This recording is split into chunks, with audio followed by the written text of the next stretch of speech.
Welcome, everyone. Let's get started. Thanks for being here. My name is James Jung. This is Ilwoo Park. We're from the Visual Display Group.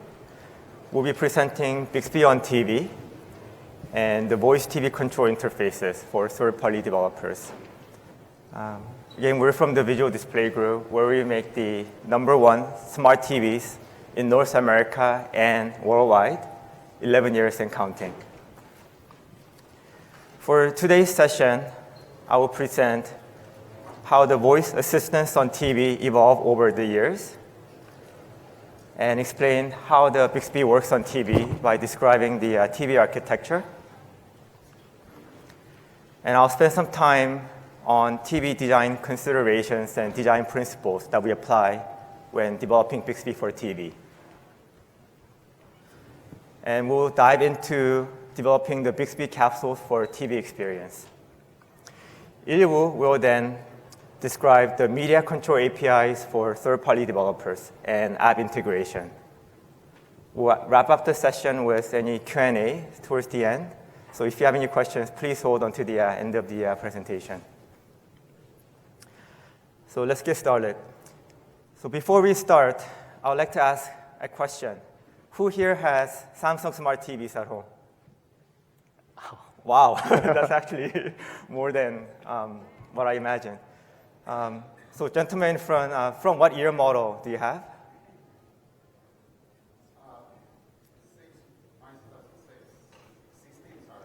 2016? Okay. Does anybody have anything older than 2016? 2012? Okay, that's pretty old. Yeah, 25, okay, all right. Okay. So Samsung has been making smart TVs for a while, but did you know that we've been providing the voice assistant feature dating back all the way to 2013 model year? We had the first Bluetooth-enabled remote control, which allowed the users to speak few utterances and have the users to launch their favorite apps like Netflix, YouTube, and Hulu, or do voice control for channel switching, volume control, and TV setting changes. So you might be wondering, I already have the remote on my hand. Why would I ever want to speak to the remote to change channel or volume when I can use it for button presses on the remote, and it's actually easier? Well, this is precisely why, for the first time in 2019, we will use Bixby on TV to make it more conversational and add more features to TV other than just simple channel switching and volume changes. We'll continue to use the Bluetooth-enabled remote for this to happen. So even before Alexa, Google Home, or Siri even thought about having voice into their product, Samsung has been providing this feature already dating back to 2013. And we want to make it even better using Bixby going forward. So what is the current status of development for Bixby on TV? Well, we're working very, very hard to get Bixby to fold the TV into half so that we can actually carry it easily with us whenever we go. Maybe not next year, but maybe in the future. Well, in 2019, we'll have the media control APIs available for third-party app developers to integrate it into their app. So for those partners that's not wanting to actually develop the capsules yet, they can use the media control APIs to do some TV controls. Ilwoo will describe more about that in the later session. In terms of Bixby capsule development on TV, this is only available for Samsung internal developers. We're at the very early stage of the development for Bixby for TV, and it's not quite ready for the external developers yet. But stay tuned, as we will join the Bixby marketplace in the near future. So how does Bixby actually work on TV? You may already know that Samsung smart TVs run on Tizen operating system, and we have 3 major components that makes it happen. The Bixby client, which is responsible for communication between the user and the Bixby cloud server. It takes the user's utterance and sends it to the Bixby server for further processing. And then we have the Bixby viewer, which interacts closely with the client to do any kind of UI rendering and the navigation on TV. And of course, there's the Bixby Capsule, which the developers like us will build that will handle users' requests and handle the business logic. This is how it looks like from the 10,000 feet view. So the user will use the Bluetooth-enabled remote to say something like, show me movies. The user's voice input will be sent to Bixby ASR for speech-to-text recognition. And the output of that will be sent to the Bixby cloud by Bixby client. The Bixby NOU will process the user's intention and determine which capsule will handle user's request. Once the capsule is chosen, the capsule will make one or more API calls to cloud services. It could be Samsung internal services or external service providers' cloud service. Once it gets all the data it needs, it will do the UI rendering on the server side, formulate any dialogue, determine what layouts to use, and it will be sent back to the TV, where the viewer will handle the UI and navigation between different steps on the screen. So now on to the TV design principles. Like, what do we actually think about when we develop Bixby for TV? During the keynote session, several speakers mentioned about connected life and how all different devices need to come together. Well, we want the Bixby experience on TV to be consistent with Bixby experience on mobile phones, smart fridges, and speakers.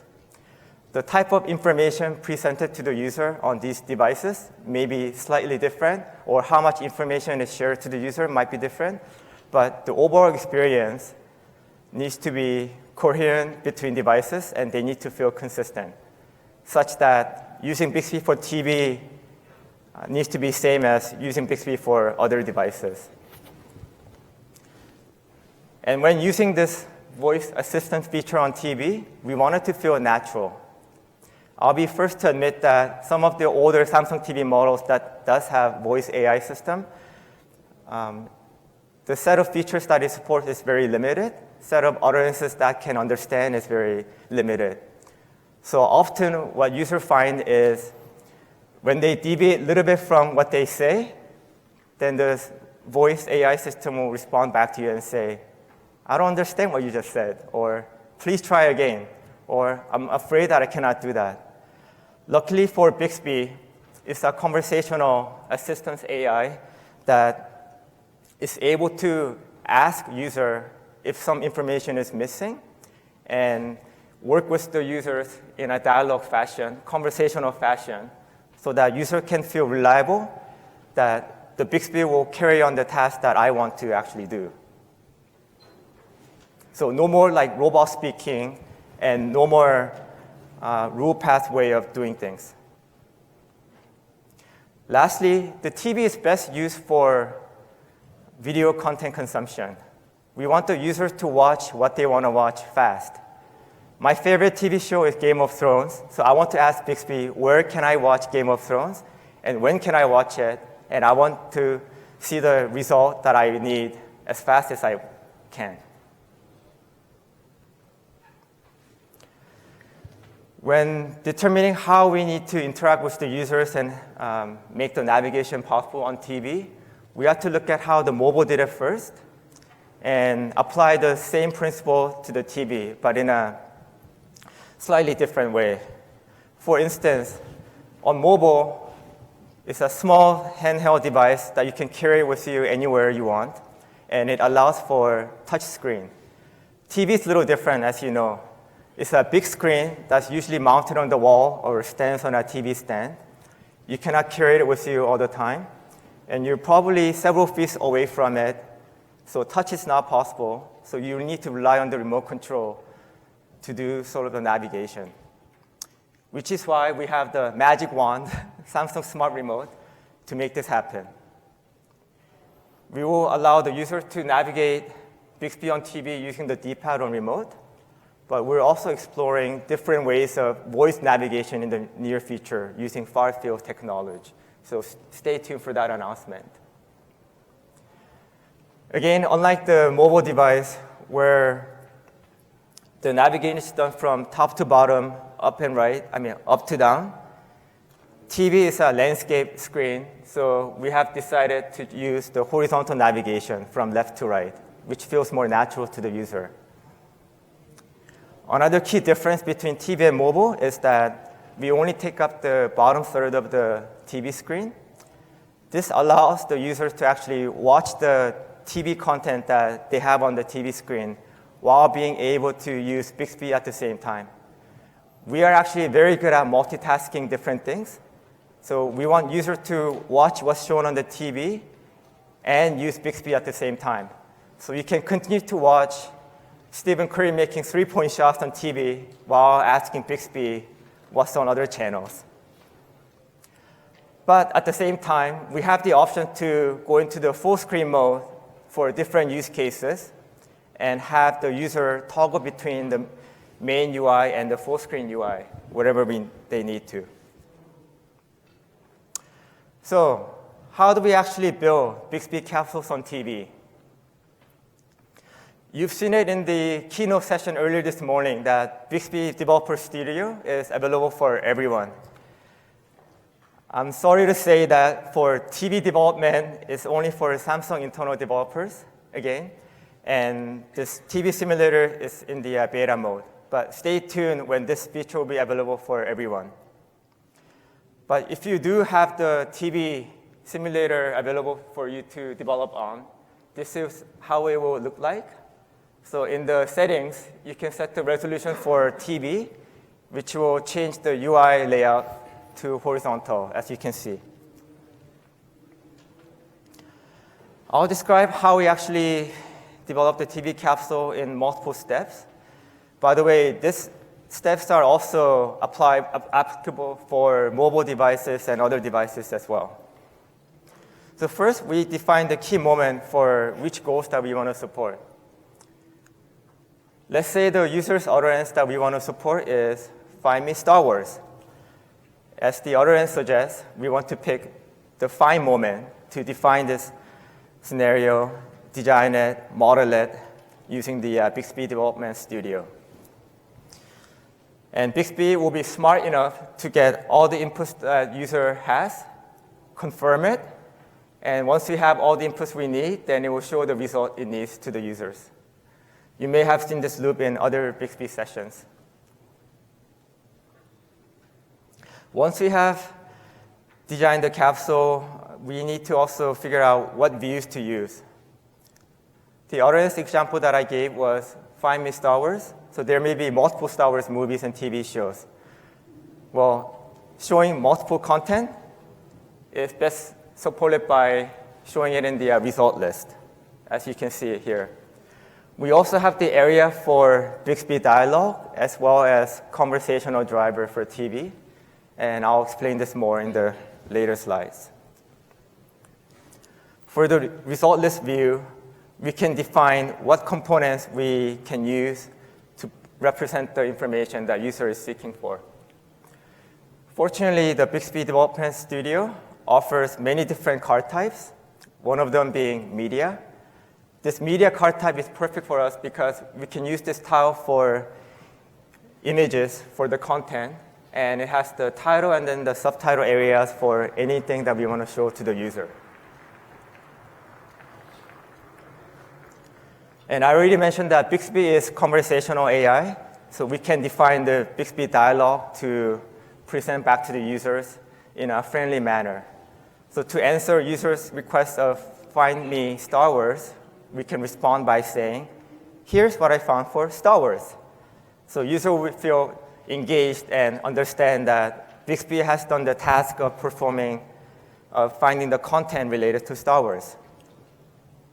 We also have the conversation driver to help users interact more. And we will allow the users to actually select the first result that they see, or they can filter their result by saying, show me contents only after year 2000 for newer releases of Star Wars movies. Or if you're only interested in TV series Star Wars, you can do that filtering as well. These are all dynamically configurable, and it will come up as needed. When all is done, we get to test it on a beautiful TV, and it will show up like this. I wish I can do a live demo in this session, but unfortunately I can't. But we do have the Bixby on TV booth in the Smart TV section, so I encourage all of you to check it out after this session. Now I would like to turn the floor over to Ilwoo, who will describe about the awesome media control APIs for third-party app integration. Thank you. Thank you, James. Hello, developers. I'm Ilwoo.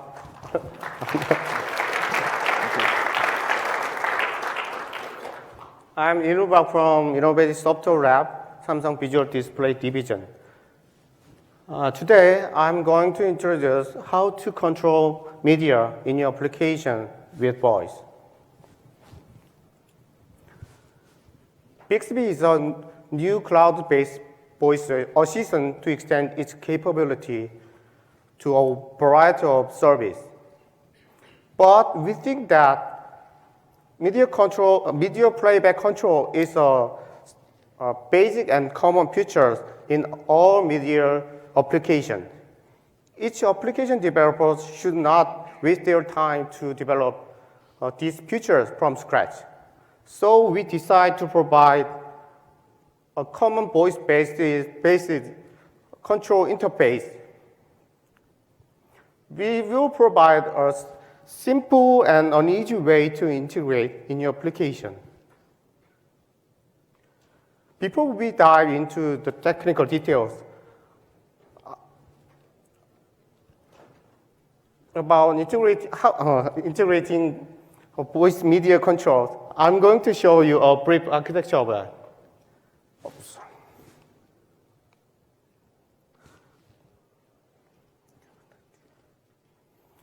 This diagram shows a brief workflow of controlling media application with voice. While using video application, user may want to do something with voice. For example, play, fast forward, skip to next, etc. As soon as user press the voice button on remote, Bixby knows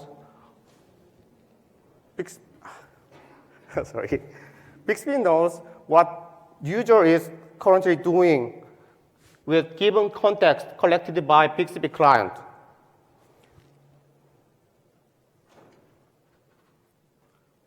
With this context information and voice input, Bixby can identify next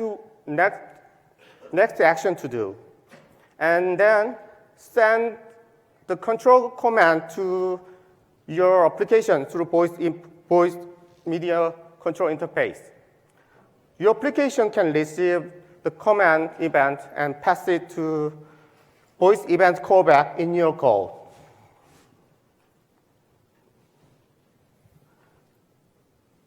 Okay, let's check more details about media control event. Voice media control provide two types of events. First type of events are key events. If you are familiar with smart TV application, you don't need to do anything. Your application already supported. Most of Samsung TV application already support key event handlers. You just implement a key event handler, that's all. This may need less implementation effort to support our voice media control interface. Bixby on TV will trigger the same event handler through voice media control interface. You might be thinking that you can just press the play pause button on remote. But there are some commands which are best suited with voice. For example, set play position to 1 minute 30 seconds. It is not easy to handle. It is not easy to translate such expression with remote keys. Put such features, we support a second type of event. We call it advanced control event. Handler of advanced control event can take parameters. For example, time duration in this case. Here are key event examples. These are basic playback controls, which can work with TV remote. Next, here are some advanced controls.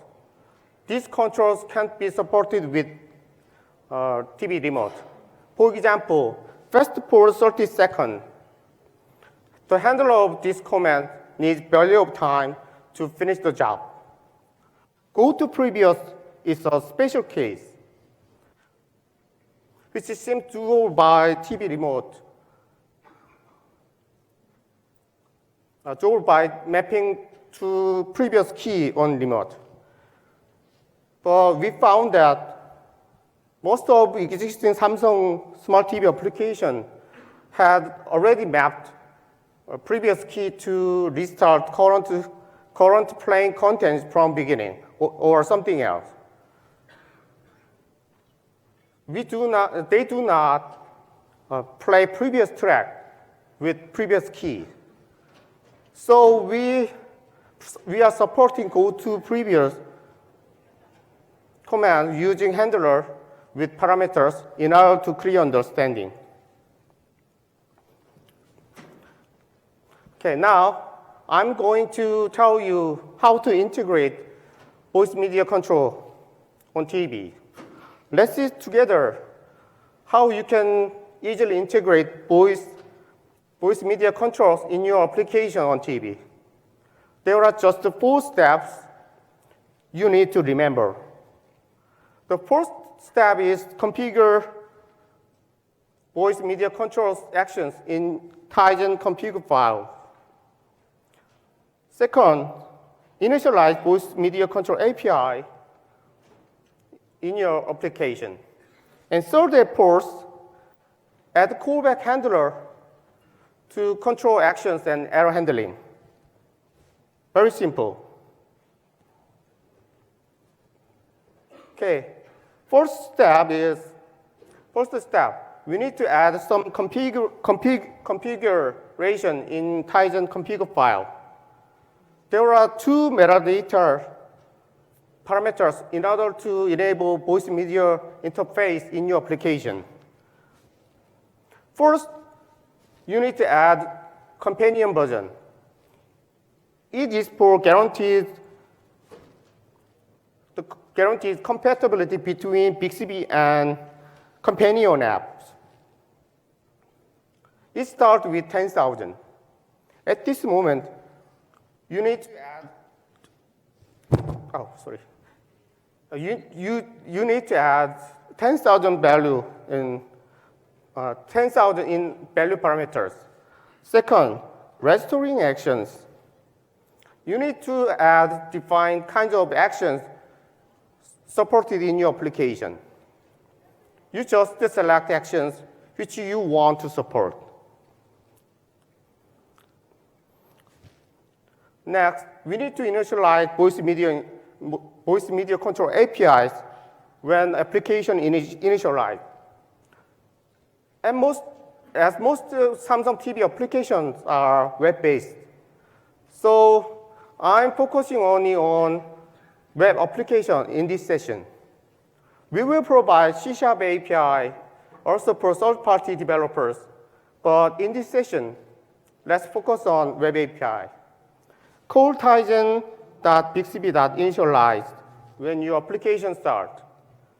And also, don't forget to call Tizen.bixby.deinitialize on exiting application. Now, almost done. Here is the main part of voice media controls. First, we need to register action execution callback for an action control. Use that action execution listener to set the action execution callback. I would like to show a simple example of how to handle set play position parameter from the callback function. In this case, we add on action receive callback in action execution listener. We can get position parameter from bundle message. It passes from voice through Bixby media control interface. After moving to new position, we need to return action result using complete action execution.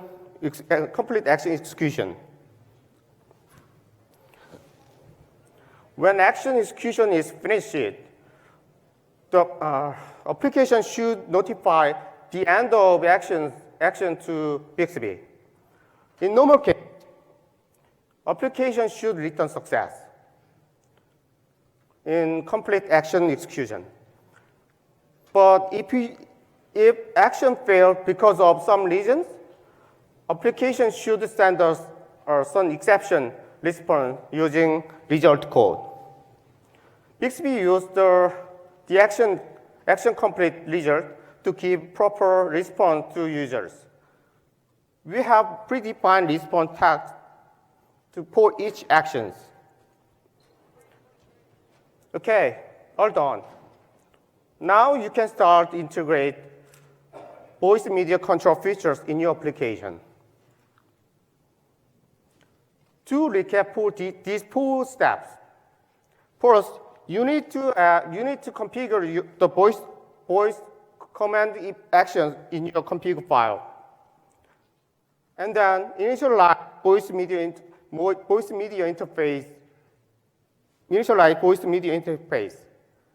And manage the actions and set up the action event callback.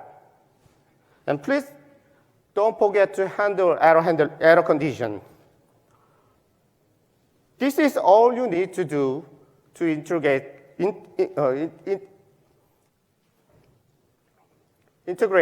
voice media controls in your application.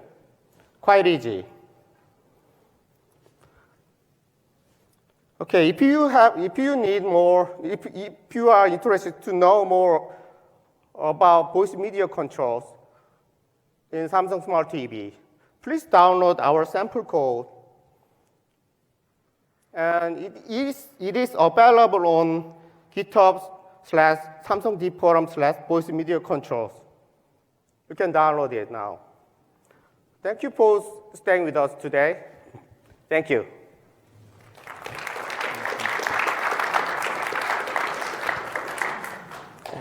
So now we would like to open the floor up for any questions that you guys may have. Okay. There's a mic actually on the floor, so if you'd like to speak into it, then everyone can hear. Oh, thanks for the speech. Is there any plans to backport this to legacy devices, like 2018 devices? Yeah, good question. So Bixby for TV, Bixby on TV will be available on 2019 TVs only for the time being, but we will eventually backport it to 2018, 2017. Exactly at what time frame is unknown at the moment, but yes, we would like to have voice assistance on all of our TVs so that the older models can also do the same thing. Sorry, but at this moment we plan to support 2018 only because For the backport? Yeah, for the backport. 2018. Mm-hmm. But we planned, but schedule is not decided. Right. Okay, and one more question. So is there a way to get the raw voice data? Instead of using some limited comments like play and fast forward, can I get the raw voice data to our app? The raw voice data, so that's actually the Bixby 1.0 style. With the new Bixby, we're moving away from the rule-based system, the pass-through system, and we're actually moving towards the conversational, more AI-driven system. So I don't think that is possible for the. So my question was getting the raw voice data, like instead of the raw voice data, like voice recordings to applications. The voice recording for the application? I'm not exactly clear what you mean by that. Yeah, PCM data, getting the PCM data directly to the web applications, like raw voice data instead of the raw text. voice data. Raw voice data. Actually, that is not possible at the moment. Yes. The raw voice data, We don't have plan to support, provide that kind of raw data to others. The capsule can get what the user's utterance was, but providing the raw data is actually not planned at the moment.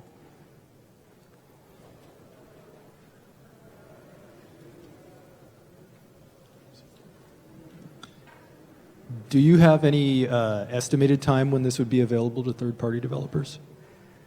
So we're working very hard to make many different TV capsules, which is like limited to Samsung developers. I don't have the exact date for you yet, but we've been working closely with Bixby since last year.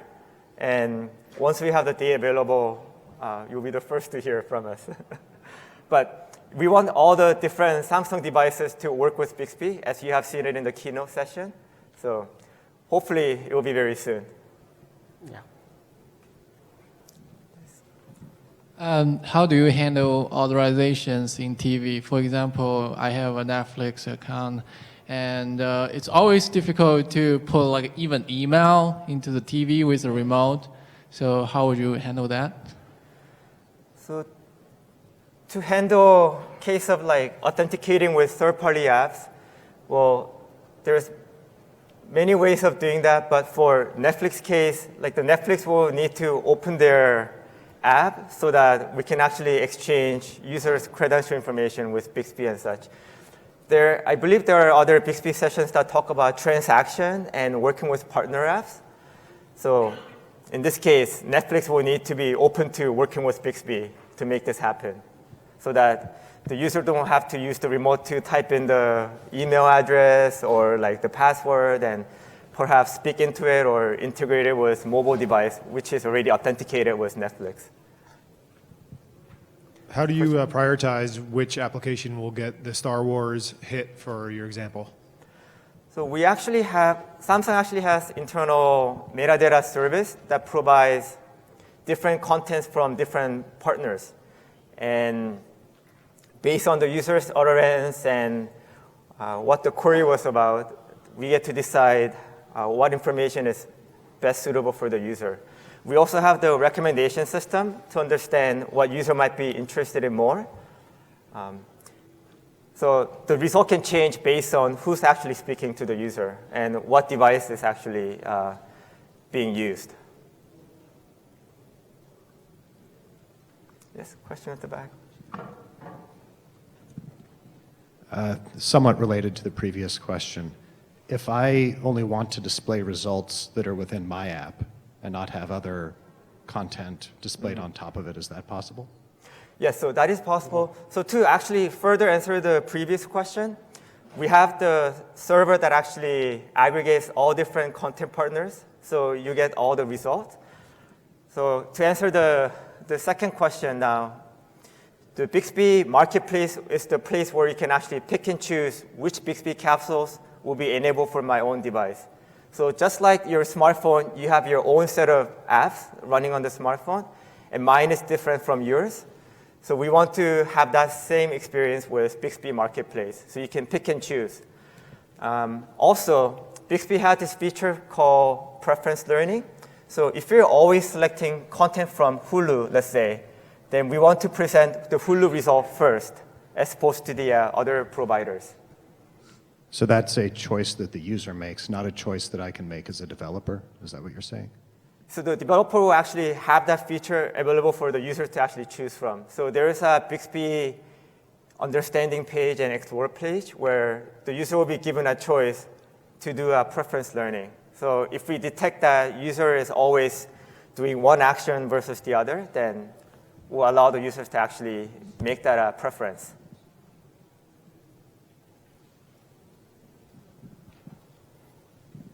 Will this be a certification requirement for 2019 TVs? So yes, just like the Samsung apps that we have on the TV, we want the Bixby capsules for TV to be certified. We don't know exactly how that will happen, which is why, another reason why the Bixby capsule for TV is close to the external partners like you. But once we figure out how we're going to actually do this, we'll make it open to all of you, and it will be something similar to the Samsung App Store on TV that you see already, that goes through the certification process and testing by Samsung internal QA as well as outside QA folks.